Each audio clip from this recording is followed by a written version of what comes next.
أشرقت نفسي بنور من فؤادي حينما رددت يا رب العباد وانتشت روحي وصار الدمع. الحمد لله الحمد لله نحمده ونستعينه ونستغفره ونؤمن به ونتوكل عليه ونعوذ بالله من شرور أنفسنا ومن سيئات أعمالنا من يهده الله فلا مضل له ومن يضلله فلا هادي له ونشهد أن لا إله إلا الله وحده لا شريك له ونشهد أن سيدنا وسندنا ونبينا وحبيبنا ومولانا محمدا عبده ورسوله. أما بعد فقد قال الله تبارك وتعالى في كلامه المجيد والفرقان الحميد بعد أعوذ بالله من الشيطان الرجيم بسم الله الرحمن الرحيم لقد كان لكم في رسول الله أسوة حسنة.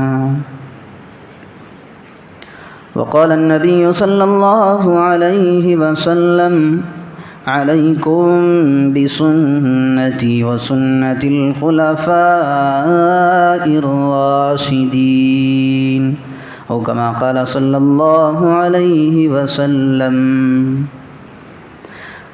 واجب الاحترام مہمانان اعظام، دینی بھائیوں، دوستوں اور بزرگوں، اس دھرتی کا جس پر ہم لوگ بس رہے ہیں بس ایک ہی مالک ہے، ایک ہی خالق ہے، رازق ہے، مالک کون و مکان ہے، مالک کن فیکون ہے، جو سورج اور چاند کا مالک ہے، احجار و اشجار کا مالک ہے، سمندر اور دریاؤں کا خالق ہے. جب اللہ رب ذوالجلال نے اس دھرتی کو وجود بخشا تو اس کے اندر بسنے کے لیے، جینے کے لیے اللہ رب ذوالجلال نے انسان کو پیدا کیا. ہر آدمی یہ سوچتا ہے جب کوئی چیز بناتا ہے تو سوچتا ہے کہ میری چیز جو میں بنایا ہوں یہ کوالٹی والی ہو جائے. کوئی بھی آدمی ہر چیز کو بنانے والا سوچتا ہے کہ جو چیز میں بنانے جا رہا ہوں لوگوں کے درمیان اس کا چرچا ہونے لگے کہ فلاں بندے نے بنائی، واہ چیز بنائی، کوالٹی والی بنائی. تو اللہ رب ذوالجلال نے جب انسان کو دنیا میں بھیجا، پیدا کیا، تو اللہ نے خود سوچا کہ جب میں انسان کو بھیج رہا ہوں، دنیا میں نے پیدا کیا ہے، تو اب انسان کے اندر کوالٹی کیسے لاؤں، بہتری کیسے لاؤں. یہ فکر تو ہم لوگوں کو ہونی چاہیے تھی، لیکن خالق جو ہے ہمارا وہ خود سوچ رہا ہے کہ دنیا میں انسان کو تو میں نے پیدا کر دیا، لیکن اس کو کوالٹی والا کیسے بناؤں، اچھا بہترین ڈھانچے والا،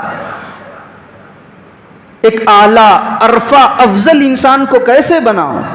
تو پھر اللہ نے یہ طے کیا کہ ہر دور کے اندر میسنجر کو بھیجنا شروع کیا، یعنی پیغمبروں کو بھیجنا شروع کیا. پیغمبر مسلسل آتے گئے آتے گئے آتے گئے، اس کی آخری کڑی میرے اور آپ کے آقا جناب محمد الرسول اللہ صلی اللہ علیہ وسلم ہے. تو اللہ کے رسول صلی اللہ علیہ وسلم نے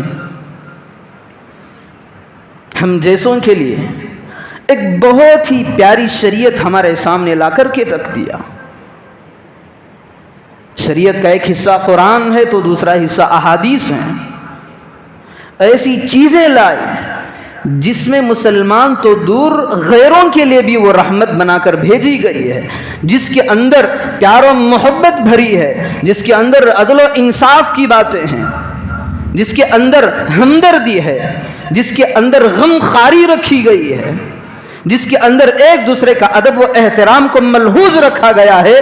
خلاصہ یہ ہے کہ جس کے اندر سراپا انسانیت کو بتایا گیا ہے۔ قرآن کی ہر چیز اٹھائیں۔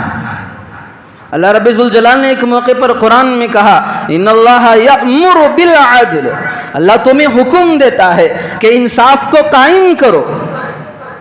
اب بندوں کو کیسے سمجھ آئے کہ انصاف کیا چیز ہے؟ صحابہ نے پوچھا یا رسول اللہ، اللہ نے تو بتا دیا کہ انصاف کرو، انصاف کریں تو کیسے کریں؟ اللہ کے پیارے حبیب صلی اللہ علیہ وسلم نے فرمایا المرء یحب لاخی ما یحب لنفسی۔ انصاف کا تقاضا یہ ہے کہ جو بندہ اپنے لیے جو چیز پسند کرے وہی دوسروں کے لیے پسند کرے۔ مثال یوں سمجھیں کہ میں ذلیل ہونا پسند نہیں کرتا تو میں دوسروں کو ذلیل کیوں کروں؟ میں معزز بننا چاہتا ہوں، میں عزت دار بننا چاہتا ہوں تو دوسرے کی بے عزتی میں کیوں کروں؟ میری بیٹی جب محفوظ ہو، میری تمنا ہوتی ہے میرا گھرانہ محفوظ ہو جائے، میری بیوی اولاد بچے محفوظ ہو جائیں، تو میں دوسروں کے گھروں پہ آگ کیوں لگاؤں؟ میری یہ تمنا ہوتی ہے میرا کاروبار ترقی پہ ترقی کرتا جائے، میں بڑھوتری کی طرف قدم اٹھاتا جاؤں، تو دوسروں کو ہم گرانے کیوں لگیں؟ یہ انصاف کا تقاضا ہے۔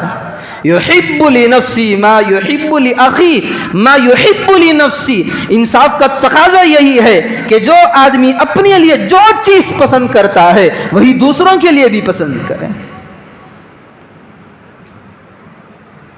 قرآن آیت اترتی گئی، ہمارے سرکار جناب محمد الرسول اللہ صلی اللہ علیہ وسلم نے اپنی زندگی کے اندر عمل کر کے بتا کر کے چلے گئے۔ قرآن یہ ہے عمل کرنا میرے طریقے پر ہے۔ تو قرآن ہمارے لیے شفقت ہے، راہ ہدایت ہے، پیار و محبت سکھاتا ہے۔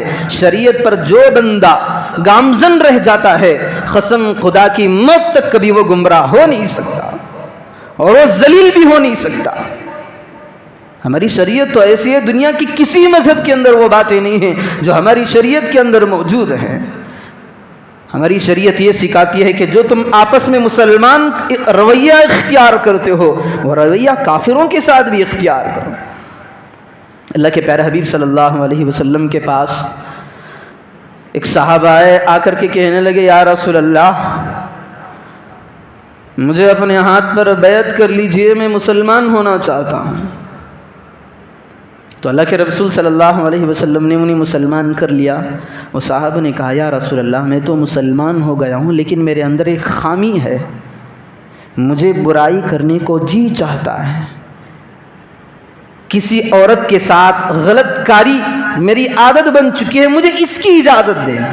پیچھے صحابہ کا مجمع بیٹھا ہوا تھا، صحابہ طیش میں آ گئے، یہ بات پیارے آقا سے بتا رہا ہے، سرور کائنات سے پوچھ رہا ہے، خاتم النبیین والمرسلین سے کیا پوچھ رہا ہے؟ گناہ کی اجازت اللہ کے رسول سے مانگ رہا ہے، برائی کی اجازت پوچھ رہا ہے۔ صحابہ غصے میں آ گئے، اللہ کے رسول صلی اللہ علیہ وسلم نے کاندھے پر ہاتھ رکھ کر کے بٹھایا، کہا تو دل پہ ہاتھ رکھ کر کے بتا، اگر کوئی غیر مرد تیری ماں کے ساتھ برائی کا ارادہ کرے تو کیا پسند کرتا ہے؟ تو اس بندے نے اپنی آنکھوں کو نیچے کر لیا، پھر پوچھا ذرا یہ بتا اگر کوئی تیری بیٹی کے ساتھ بھیڑیے والی نظریں اٹھا کر دیکھے تو وہاں پر کھڑا موجود ہو تو کیا یہ پسند کر سکتا؟ تو پھر وہ صاحب جو ابھی اسلام میں داخل ہوئے تھے انہوں نے اپنے سر کو نیچے کر لیا، پیچھے کی سائڈ صحابہ غضبناک بھڑک اٹھے، یہ اللہ کے رسول سے پوچھتا کیسے ہے؟ نہ تمیز ہے، اسلام میں آنے کے بعد بھی برائی کا ارادہ رکھ رہا ہے۔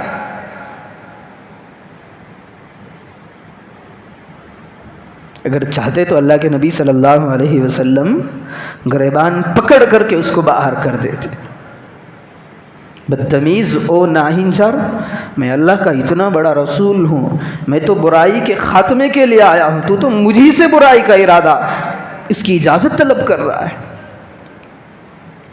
تو یہ ہماری شریعت ہے، کسی کے ساتھ اپنا رویہ کیسے اختیار کیا جائے۔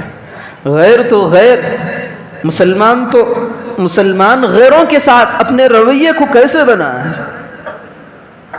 حضرت عائشہ رضی اللہ عنہ کے پاس ایک عورت آئی جس کا تذکرہ حضرت عائشہ کہتی ہیں، اللہ کے رسول صلی اللہ علیہ وسلم کے پاس حضرت عائشہ آئی اور کہنے لگی، یا رسول اللہ، میرے پاس ایک عورت آئی تھی جو غریب حال تھی، حالات کی ماری ہوئی تھی، غربت کے آثار جس کے چہرے پہ ظاہر ہو رہے تھے، وہ مجھے چھوٹا سا ہدیہ لے کر میرے سامنے رکھ دیا، میں نے اس کو قبول نہیں کیا، کیونکہ میں یہ سمجھا کہ یہ تو غریب ہے بیچاری، میں اس کے پاس کیسے لے لوں؟ اگر اس چیز کو وہ اپنے پاس رکھ لیں تو اس کے لیے بہت بڑی بات ہے، اس کی کچھ زندگی بن جائے گی۔ اللہ کے رسول صلی اللہ علیہ وسلم نے فرمایا، عائشہ تم نے اس کو قبول کیوں نہیں کیا؟ تمہیں کرنا یہ چاہیے تھا کہ اس سے لے لیتی چھوٹی چیز اور بہت بڑی چیز اس کو دے جاتی، ایک تو اس کی دل کی تمنا بھی پوری ہو جاتی اور دوسرا تمہارا اس کے اوپر احسان ہو جاتا، چھوٹی چیز لے کر کے بڑی چیز تحفے میں دے دینا۔ تاریخی روایتوں کے اندر بھی یہ بات ملتی ہے کہ جب اللہ کے رسول صلی اللہ علیہ وسلم کے پاس کچھ قیدی لائے گئے، بہت سارے قیدی تھے، اس کے اندر ایک عورت تھی، ایک لڑکی تھی،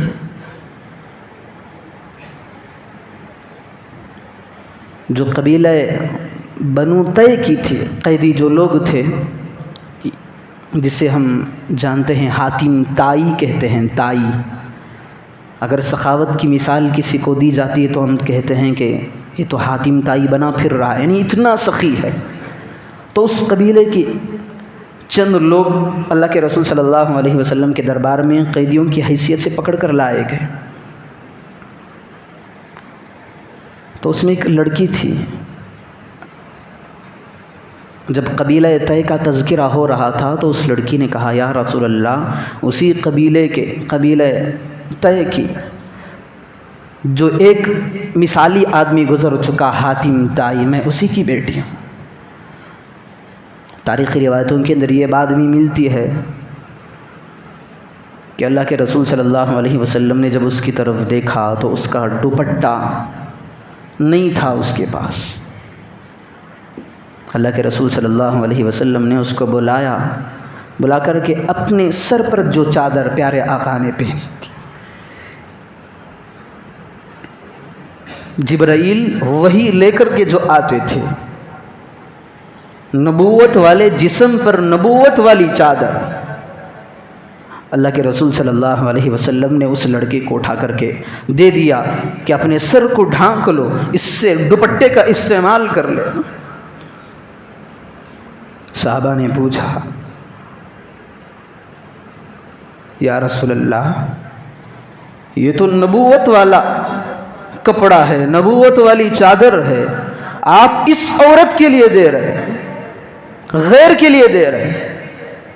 تو پیارے آقا جناب محمد الرسول اللہ صلی اللہ علیہ وسلم نے تمیز نہیں کی، وہ تو کفار کی طرف سے آئی ہوئی ہے، یہ تو غیر مسلم ہے۔ اللہ کے رسول صلی اللہ علیہ وسلم نے جواب دیا، اگر فاطمہ کے سر سے دوپٹہ گر جاتا تو میں کیا کرتا؟ میری بیٹی فاطمہ کا اگر دوپٹہ نہ ہوتا تو جس طرح میں دے دیتا، یہ بھی میری امتی کی بیٹی ہے، میری بیٹی ہے، میری امتی کی بھی بیٹی ہے، تو اس کی گردن اور اس کا سر کیسے خالی رہے؟ یہ ہمیں قرآن سکھا رہا ہے۔ حدیث سکھا رہے ہیں.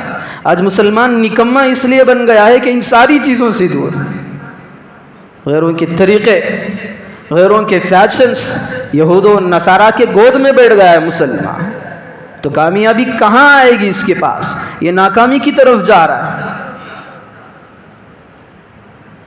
جس کا تعلق قرآن سے ہو جائے، اس کی زندگی کے اندر ایک بات ہوتی ہے، اگر کوئی اس کی تعریف کرے تو وہ خوش نہیں ہوتا، اگر کوئی اس کی برائی کرے تو اس کو غصہ نہیں آتا، کیونکہ اس کا تعلق اللہ سے جڑ گیا، کلام اللہ سے جڑ گیا ہے، احادیث رسول سے جڑ گیا ہے. وہ جانتا ہے کہ میری تعریف کرنے سے میں بڑا ہونے والا نہیں ہوں، میری برائی کرنے سے میرا مرتبہ گھٹنے والا نہیں ہے. وَتُعِزُّ مَن تَشَاءُ وَتُذِلُّ مَن تَشَاءُ. جسے اللہ عزت کی چوٹیوں پر بلند کر دے تو کون مائی کلال ہے جس اسے ذلت کی پستی کے اندر گرا ہے. وَتُذِلُّ مَن تَشَاءُ. اگر کسی اوپر چڑھتے ہوئے آدمی کو اللہ زمین بوس کر دینا چاہے، ذلت کی گھاٹیوں کے اندر گرا دے، تو کون مائی کلال ہے جسے عزت کی بلندیوں تک پہنچائے.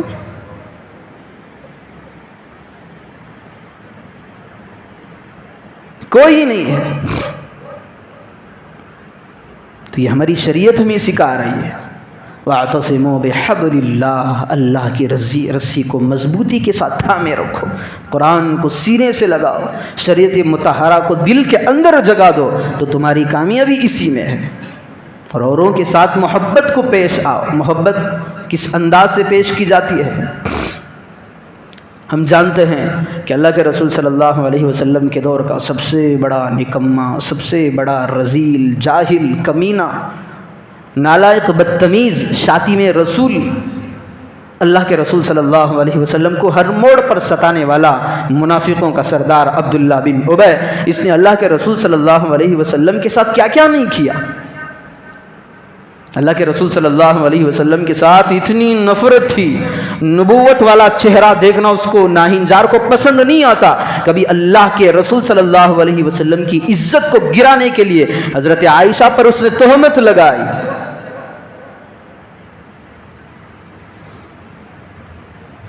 لیکن میں محبت کو بتا رہا ہوں، پیارے آقا جناب محمد رسول اللہ صلی اللہ علیہ وسلم نے جو اس امت کو محبت دے کر گئے ہیں وہ دیکھنے کی مثال ہے. جب عبداللہ بن ابی منافقوں کا سردار بھی تھا، جب اس کا انتقال ہو گیا تو اس نے اپنے بیٹے حضرت عبداللہ رضی اللہ عنہ، ان کے بیٹے تو صحابی تھے حضرت عبداللہ، ان سے کہا کہ میں مر رہا ہوں، میری ایک تمنا ہے.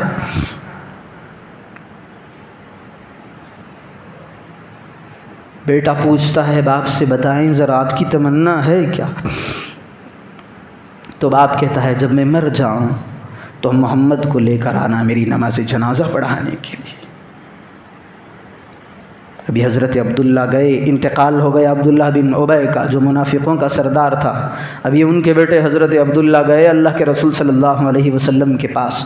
پیارے آقا جناب محمد رسول اللہ کھڑے ہوئے ہیں. حضرت عبداللہ آتے ہیں، کہتے ہیں یا رسول اللہ، میری زبان کے اندر ہمت نہیں ہے بتانے کی، میں میرے باپ کا پیغام آپ تک لے کر آیا ہوں. وہ باپ، وہ کمینہ جو آپ کو ہمیشہ ستاتا رہا، آپ سے نفرت کرتا رہا، آپ کی بے عزتی کرنے پر تلا ہوا تھا، اس کی جو وصیت ہے میں آپ کے پاس لے کر آیا ہوں. لیکن میں اپنی طرف سے کہنا نہیں چاہتا، میری زبان اٹھنا نہیں چاہتی ہے، لیکن چونکہ وصیت باپ کی ہے اس لیے آپ تک پہنچانے کے لیے آیا ہوں. اللہ کے پیارے حبیب صلی اللہ علیہ وسلم نے پوچھا بتاؤ کیا ہے؟ تو کہا میری باپ کی آخری تمنا تھی کہ جب اس کا انتقال ہو جائے تو جنازہ آپ پڑھائیں گے. تو اللہ کے رسول صلی اللہ علیہ وسلم نے کہا بس اتنی سی بات ہے، جاؤ جب اس کا جنازہ تیار ہو جائے گا تو مجھے اطلاع کر دینا، میں آ کر کے نماز جنازہ پڑھا لوں گا. پھر اللہ کے رسول صلی اللہ علیہ وسلم اس کی جناز نمازہ پڑھانے کے لیے کھڑے ہو گئے. حضرت عمر رضی اللہ عنہ آئے، آ کر کے جناب آقا محمد الرسول اللہ صلی اللہ علیہ وسلم کے دامن کو کھینچا. یا رسول اللہ، آپ اس کمینے کا جنازہ جو زندگی بھر آپ کو تڑپتا رہا، زندگی بھر آپ کے آنکھوں سے آنسوں کو نکلنے پر مجبور کر دیا۔ پیارے آقا جناب محمد رسول اللہ صلی اللہ علیہ وسلم نے صرف نماز جنازہ نہیں پڑھائی، جب جنازہ پڑھا دیا گیا، اللہ کے پیارے رسول پڑھا دیے، پھر بعد میں اس کو قبر میں رکھا گیا، تو اللہ کے رسول صلی اللہ علیہ وسلم نے اپنے جسم سے، نبوت والے جسم سے لپٹا ہوا، لگا ہوا جو کپڑا تھا اس کو اتارا کر کے کہا، مجھے اللہ کی ذات سے امید ہے کہ یہ اللہ کے محبوب کا کرتا اس کی خبر میں جا رہا۔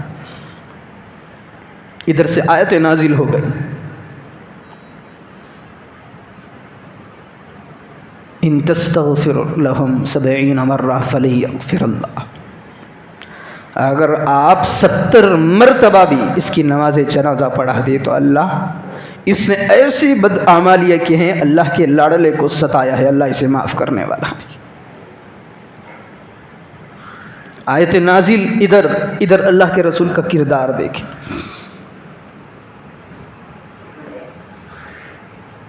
اپنے کرتے کو قبر میں ڈالنے کے بعد کہا کہ اس کی لاش کو اوپر اٹھایا جائے، پھر اللہ کے رسول صلی اللہ علیہ وسلم نے اپنے منہ کا لعاب اس کے منہ میں ڈالا، کہا اگر اللہ میرے لعاب کے بدلے میں بھی اس کی مغفرت کرنا چاہتا ہے تو میں اس کے لیے بھی تیار ہوں۔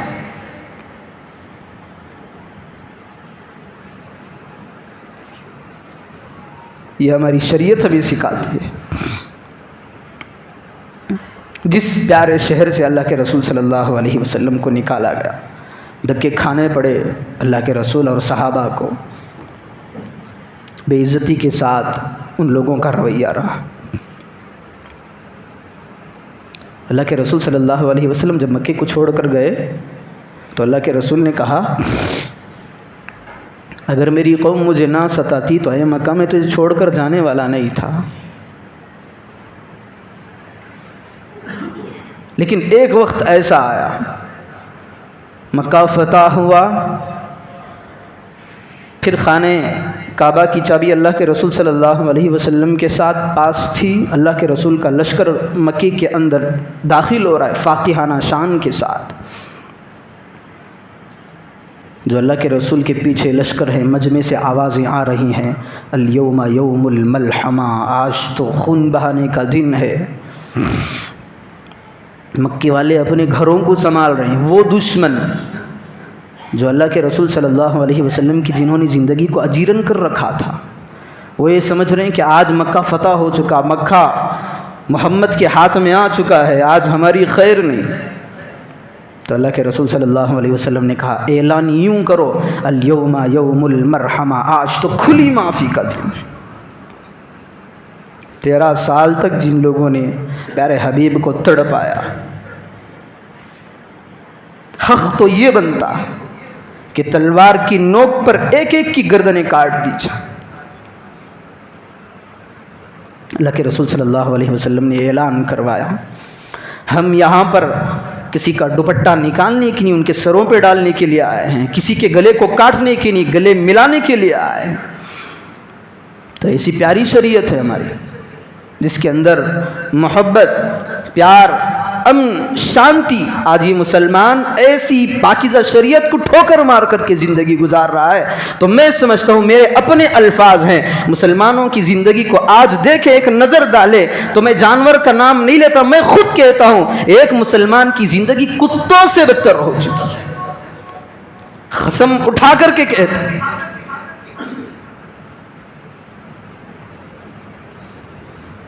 جس محمد کے دامن کو ہم نے چھوڑ دیا تو یہ تو طے ہماری زندگی جانوروں کی طرح ہونی چاہیے۔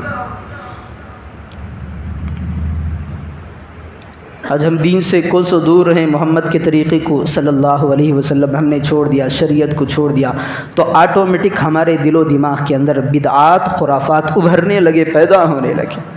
اگر سنت کے مطابق ہماری زندگی چلتی تو بدعت کہاں سے آتی ہماری زندگی میں؟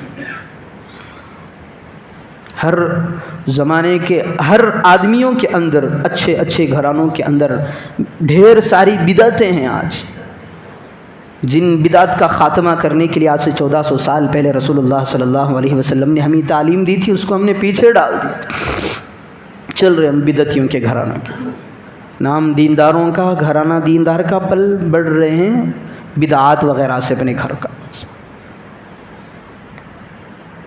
تو صرف اپنی زندگی کو سنہری بنانے کے لیے، عزت دار بنانے کے لیے، اللہ کی یہاں مقرب ہونے کے لیے صرف ایک ہی راستہ، وَاعْتَصِمُوا بِحَبْلِ اللَّهِ، اللہ کے کلام کو سینے سے تھامے رکھو، رسول صلی اللہ علیہ وسلم کی شریعت کو اپنے دل کے اندر جگہ دینے لگ جاؤ. قسم خدا کی تمہاری زندگی دنیا ہی کے اندر جنت بن جائے گی. یہ اللہ کا رسول بھی کہہ رہا ہے، اللہ کا کلام بھی کہہ رہا ہے.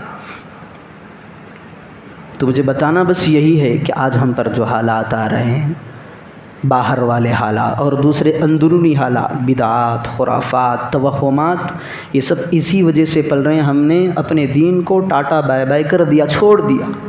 اسی وجہ سے حالات ہم پہ آ رہے ہیں. ظاہری حالات بھی، گھرانوں کے اندر اندرونی حالات بھی اسی لیے آ رہے ہیں. تو اس بات کی کوشش کریں کہ جب تک ہماری سانسیں چلتی رہیں ہم قرآن کے دامن کو مضبوطی سے تھامے رکھیں گے.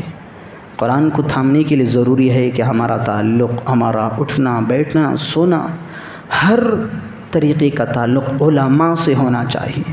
اگر بغیر عالم کے قرآن کو ٹچ کرنا چاہے تو پھر گمراہی ہمارا مقدر بن جائے گی. تو اللہ تبارک و تعالیٰ سے دعا فرمائیں کہ اللہ تبارک و تعالیٰ ہم تمام کی زندگی کو آسان فرمائے. موت کے آخری سانس تک ہم تمام کو شریعت مطہرہ پر گامزن رہنے کی توفیق عطا فرمائے. آمین. وآخر دعوانا ان الحمد للہ رب العالمین. ایک دوسری بات ہے ایسے ہی